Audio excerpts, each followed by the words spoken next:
Hello, and thank you so much for joining me today for this lecture video.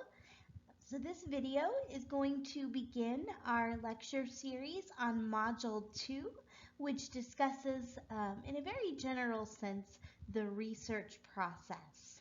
So in this particular video, I am going to begin by talking about observations, theories, and hypotheses. Okay, so by my estimation, most of you should have been introduced to the research process, or what's called the scientific method, somewhere around 7th grade. Okay, so this is something that should be, for the most part, familiar to you. But let's go ahead and do a quick review. So what I'd like you to do is go ahead and pause the video and think for a minute and see if you can list the steps of the scientific method. Just in a very, very general way, what are the steps of the scientific method? Okay, so go ahead and answer that question for me to yourself. Go ahead and pause the video to give yourself plenty of time to think it over.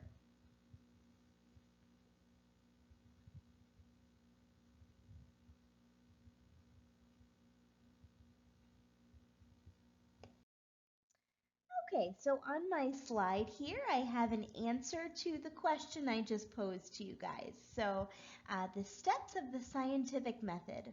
Generally, we proceed from observations to theories, from theories to hypotheses, and then we test those hypotheses.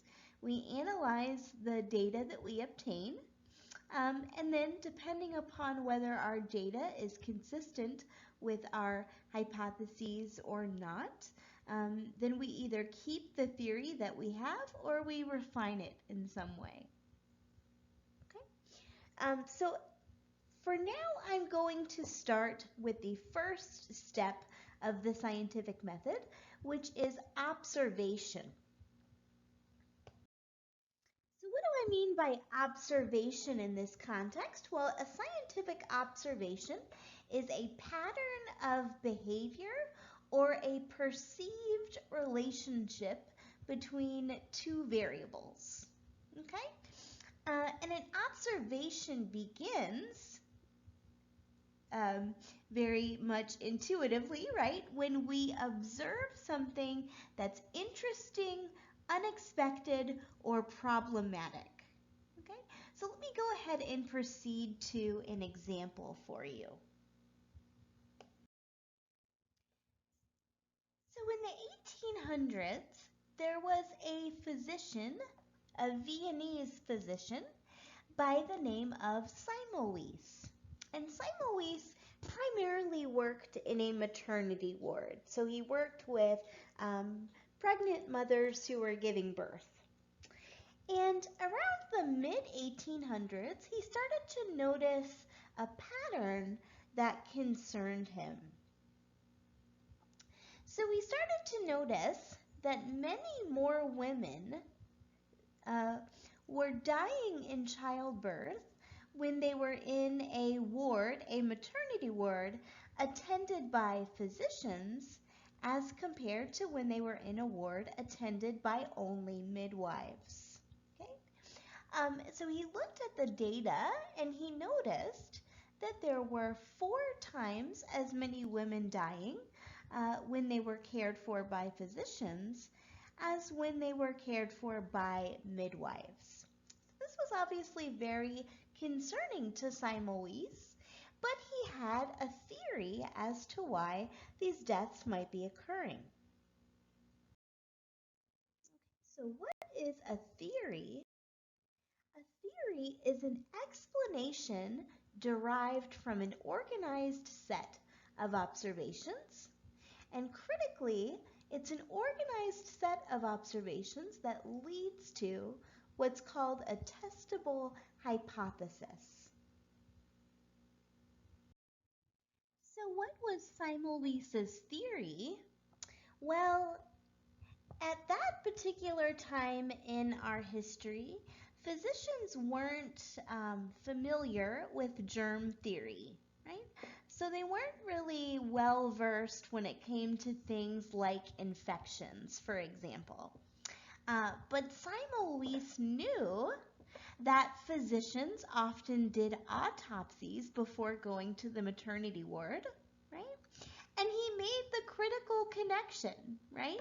So he successfully inferred that something infectious or something causing disease, right, was being transferred from the dead bodies that were receiving autopsies to the birthing women in the maternity ward. So he reasoned that if he could get the physicians to wash their hands with something strong enough and antiseptic enough to remove the disease-causing particles from their hands, right, that this should significantly reduce the death rate among women being treated by physicians in the maternity ward. So that's an example of a theory, right? Because it attempts to explain why the observation is occurring, right? So it attempts to explain the potential cause of the deaths, and it also proposes a hypothesis or a testable prediction, right? It's testable because if we introduce the chlorine hand wash and the death rates don't change, right, then that means there must not be something on the physician's hands that are causing this childbed fever or this infection, right? But it turns out that Semmelweis was absolutely correct.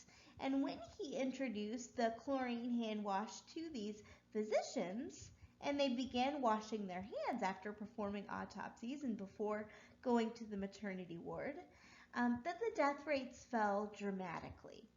Okay?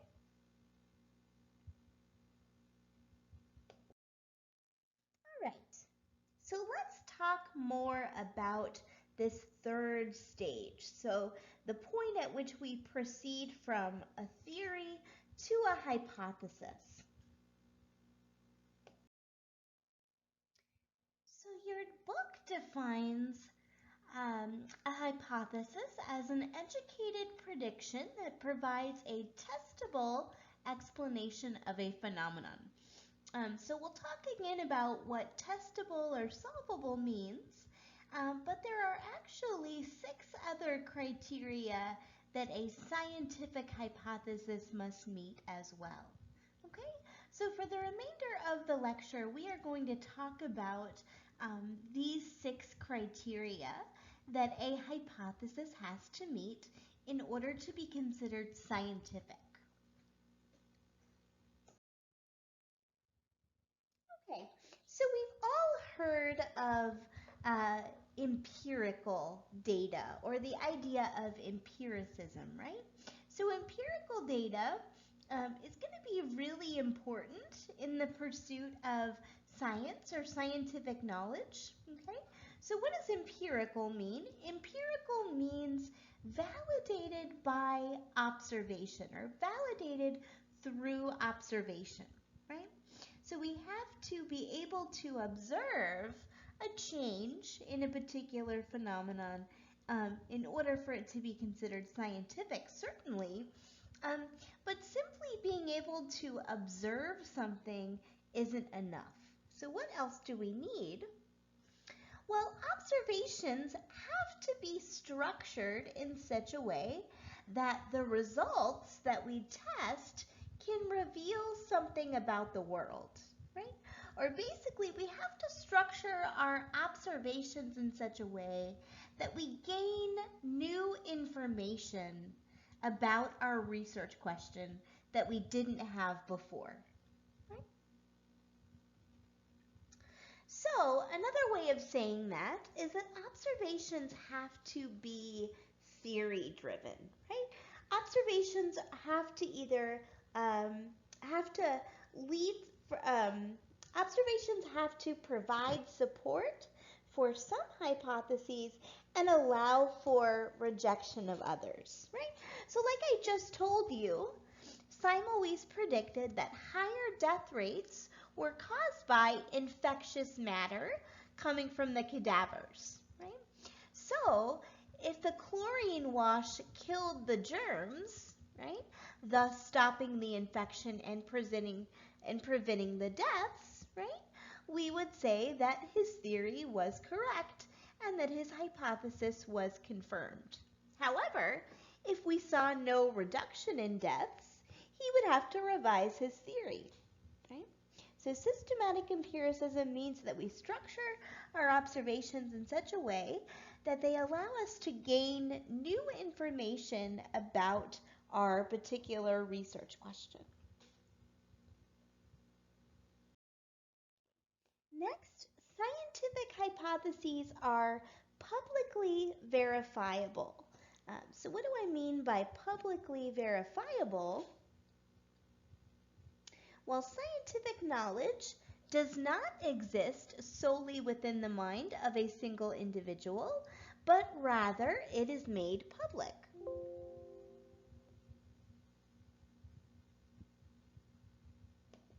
Okay, so it has to be all science, so all results, right?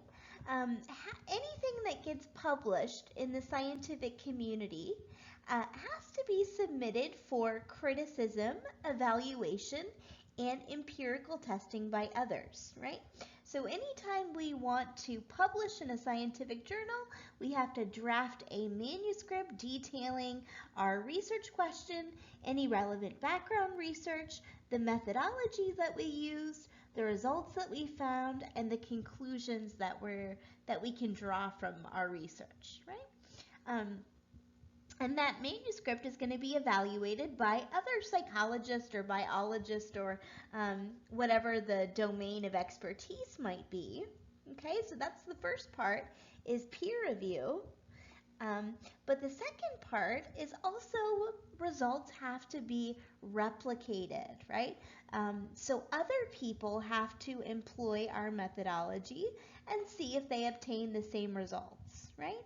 So Semmelweis, in order for his hypothesis to be considered scientific, he would have to share his results with the broader scientific community and see if other hospitals treating women who have succumbed to this childbed fever might see a reduction were they to use more elaborate hand washing procedures, right?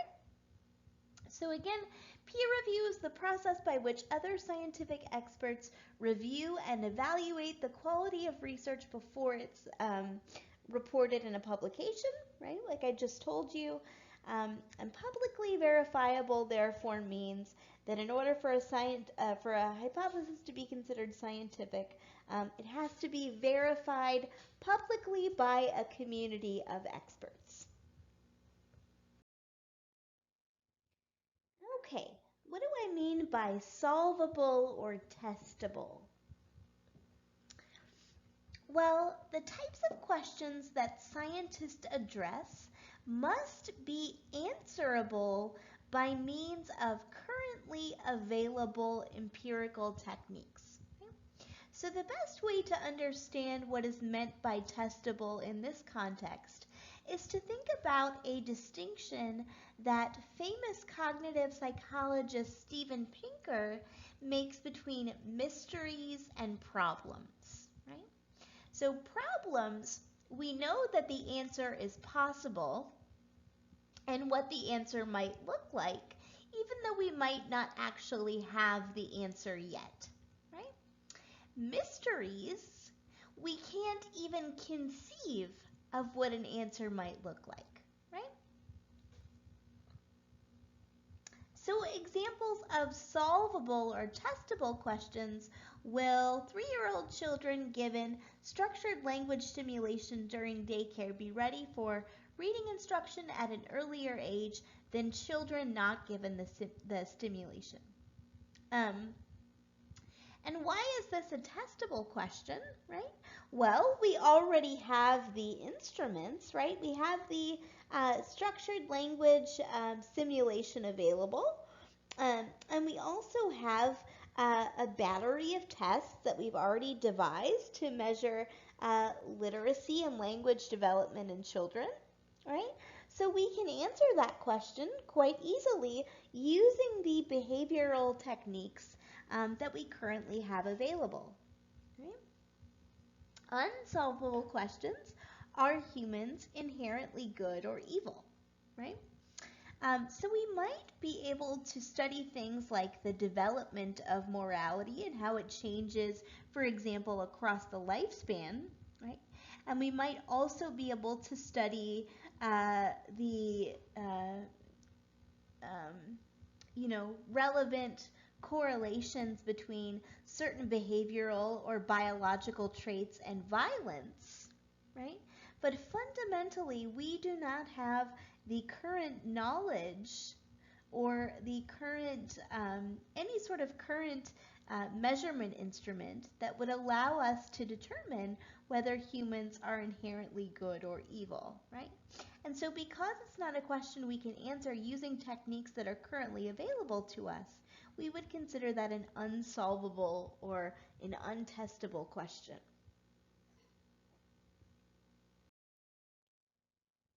Falsifiable. So scientific questions must always be stated in such a way that predictions derived from them could potentially be shown to be false. Right? So scientific questions must always tell us what should happen as well as what should not happen if our hypothesis is true. So a classic example of this, right, is if our hypothesis was that all swans were white, right? All we would need to make that hypothesis falsified, right, is the presence of a swan that is not white, right? So again, your hypothesis should allow for or should indicate what should happen if your hypothesis is incorrect. Okay, so let's look at this in a little bit more detail, this idea of falsifiable hypotheses. So to help you guys better understand this idea of developing a hypothesis that is appropriately falsifiable, I'm again going to show you an example from the history of medical science. Okay?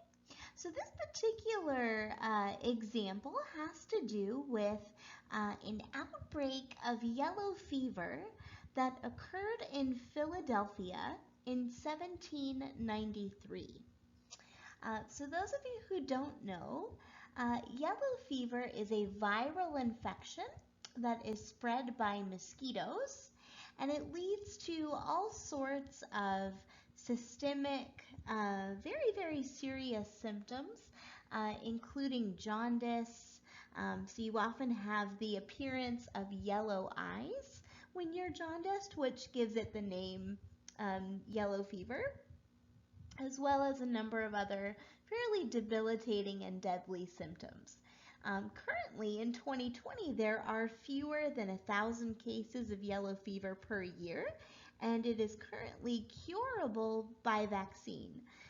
But at that particular time in our history, it was a very, very dangerous, uncontrolled disease. And it just so happened that one of the leading doctors in the city at the time was a man by the name of Benjamin Rush, who you might recognize as one of the signers of the Declaration of Independence. Okay, so Benjamin Rush was very highly regarded as a physician.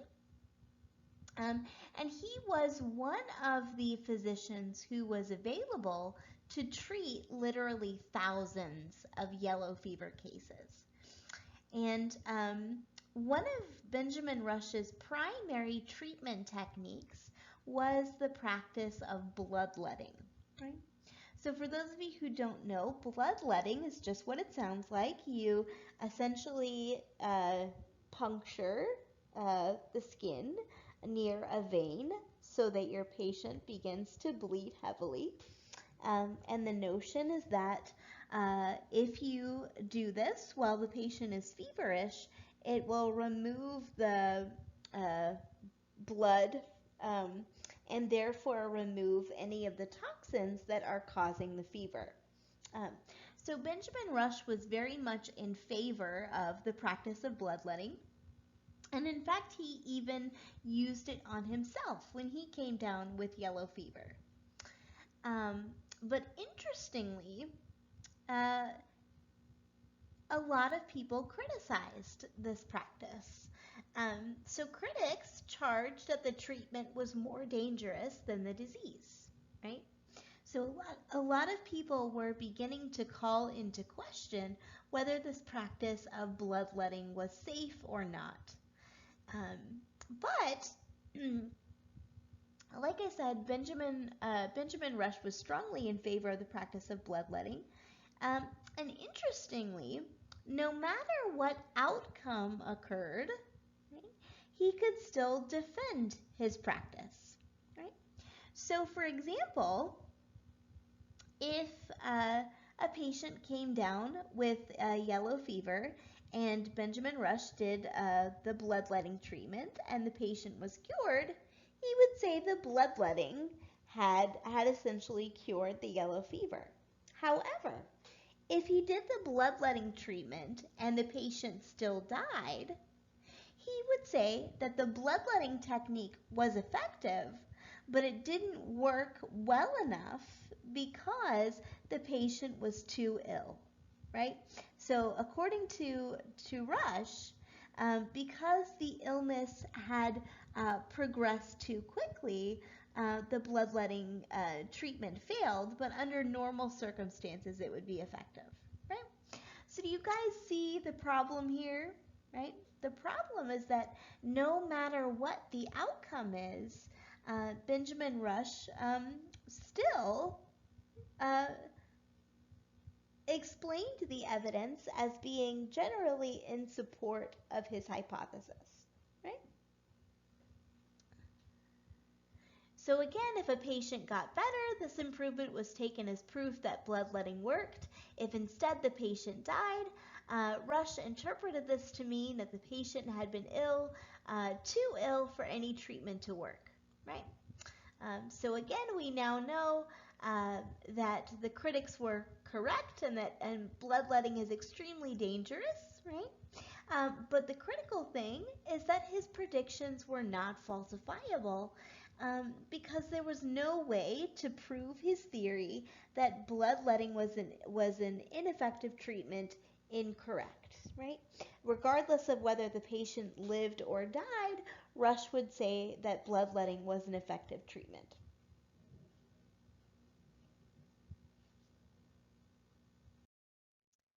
Okay, so another example where we see the importance of developing a falsifiable hypothesis is when we look at the work of Sigmund Freud, right? So although very well known, many of Sigmund Freud's hypotheses, particularly about the role of unconscious processes in determining our behavior, are unscientific.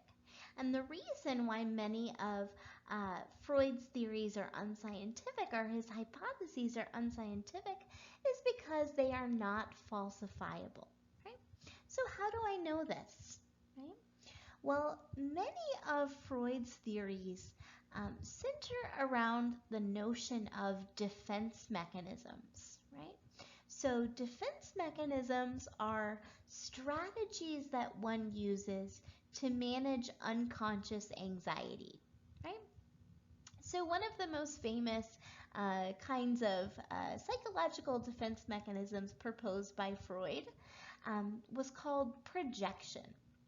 So projection is a psychological defense mechanism in which individuals attribute characteristics that they find unacceptable in themselves to other people. Right? So for example, a husband with a lot of hostile tendencies might accuse his wife of having an anger management problem. Right? So again, this is a way to manage your own unconscious anxiety and difficult emotions by projecting them onto someone else, right? The problem is that even when presented with evidence that these defense mechanisms might not exist, Freud always had an explanation as to why his ideas were still correct, right?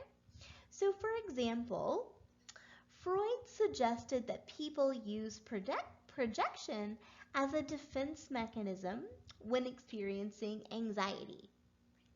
So one way to test that, right, is to take a pool of anxious people and compare them to non-anxious people and see if the anxious people utilize this projection strategy more than the non-anxious people, right? So let's say we do that and we find no difference between the anxious group and the non-anxious group in terms of the frequency with which they employ this projection strategy. That would seem to be fairly definitive evidence that this notion of projection is incorrect, right? However, Freud, in that situation, would argue that the reason there is no difference between anxious people and unanxious people or non-anxious people is that anxious people were using a different defense mechanism. Okay, so for example, the anxious people might use a defense mechanism known as repression, where they suppress their feelings of anxiety in a particular situation, right? So we see right away that, again, just like Benjamin Rush, regardless of whether people succumbed to yellow fever after bloodletting, Rush would conclude that it was an effective treatment strategy, right? And regardless of whether people showed increased levels of projection or not, when we compared anxious and not anxious folks, Freud continued to devise explanations that would support his theory of defense mechanisms. Okay? So again, this is a problem because the best scientific hypotheses are going to make predictions for what will happen if the theory is true and what will not happen if the theory is true. If you can't offer both sides of that coin, then your hypothesis is not scientific. So another requirement for a good scientific hypothesis is that it have high correspondence with reality. So what does this mean? Well, good hypotheses should logically flow from insights garnered by reviewing the extant literature. What does that mean? Well, before proposing a hypothesis, right, that's derived from a theory, you need to go back and look at all of the papers that have been published in the scientific literature about that particular research question, right? And in some cases, maybe there are no publications. Maybe your research question has never been explored before, right?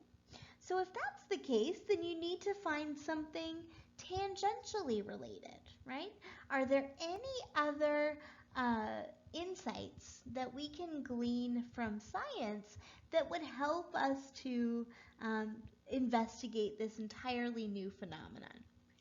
So whenever possible, scientific hypotheses should be derived from insights that we have learned previously, right?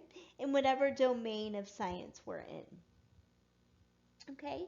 So another way of saying that is that your hypothesis should be consistent with prior research. Right? So let me give you an example. Okay? Cognitive psychologists for over a century have found evidence that cramming, so doing all of your studying in 8 hours, for example, as opposed to distributed practice, where you space out your study sessions in time, right? So cramming would be studying 8 hours of material at once, whereas distributed practice or spaced study sessions would be studying for 2 hours one day, and then 2 hours the following day, and so on for 4 days, right? So literally a century's worth of research by cognitive psychologists studying memory has shown that cramming is a bad study strategy, right?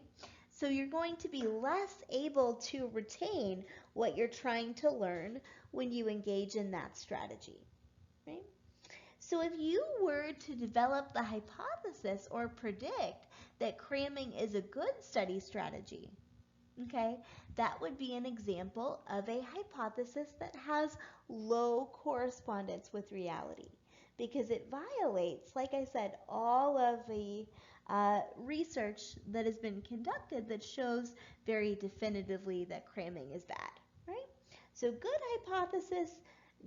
scientific hypotheses should have background evidence or should reference prior research when making predictions. A last characteristic of a good hypothesis is that good hypotheses should be simple, direct, and make predictions clear, right? So whenever possible, your hypothesis should follow what's called Occam's razor, or the law of parsimony, which again just means that if you could employ a simple explanation to explain a phenomenon, that's going to be more preferable as compared to a more complex explanation, right?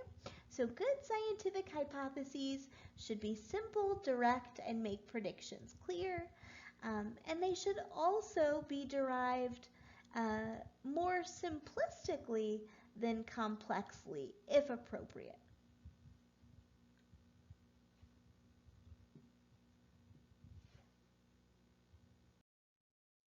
Okay, so that concludes our first discussion talking about the scientific method or the research process.